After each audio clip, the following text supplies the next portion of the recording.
Here is a tour of our stateroom on Allure of the Seas. It's an unusual cruise ship cabin, at least for us.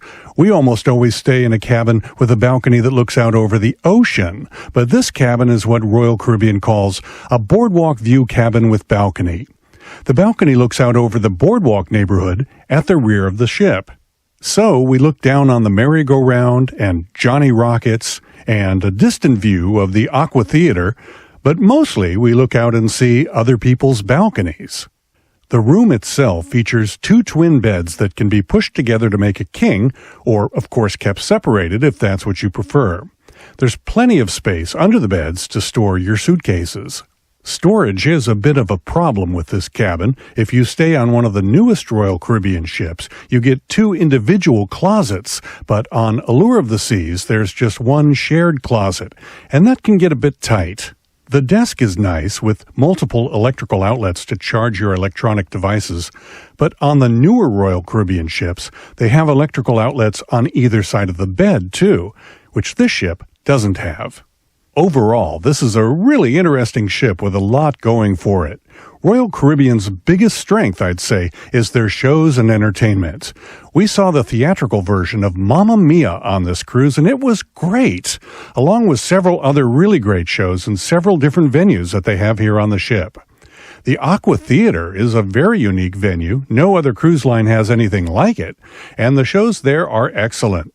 There are shows in the ice skating rink that are totally unique to Royal Caribbean, plus dance parties in the Royal Promenade and all sorts of entertaining events of various types throughout the week. You will stay entertained and busy on Allure of the Seas. Another interesting thing about Allure of the Seas that's different than all the other cruise lines is Central Park. It's a really peaceful place in the center of the ship with all sorts of beautiful plants and trees. When you're in Central Park, you just don't feel like you're on a cruise ship. Another favorite place of mine is the adults-only area at the front of the ship, glassed in to protect you from the wind, called the Solarium.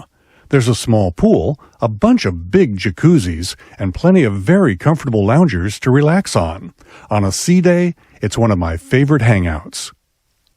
If you're young and active, there's plenty on Allure of the Seas to keep you busy, like the Flow Rider, the rock climbing wall, a sports court, a miniature golf course, and even a zip line that gives you a pretty thrilling ride high above the Boardwalk neighborhood.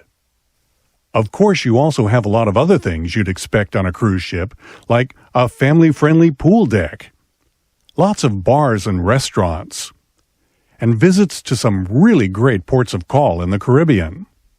And if you need an internet connection that's solid as a rock, even when you're on vacation, Royal Caribbean is the cruise line for you. They've got the fastest internet at sea. It's not the biggest cruise ship in the world anymore, but it's not far from it. And if you're looking for a unique cruise with experiences that you just can't get on the other cruise lines, Allure of the Seas, or better yet, her brand new sister Harmony of the Seas, would be a smart choice. I'll be sailing on Harmony of the Seas a few months from now. If you subscribe to my YouTube channel, you won't miss any of the videos I post about that brand new ship and how she compares to her little sister, Allure.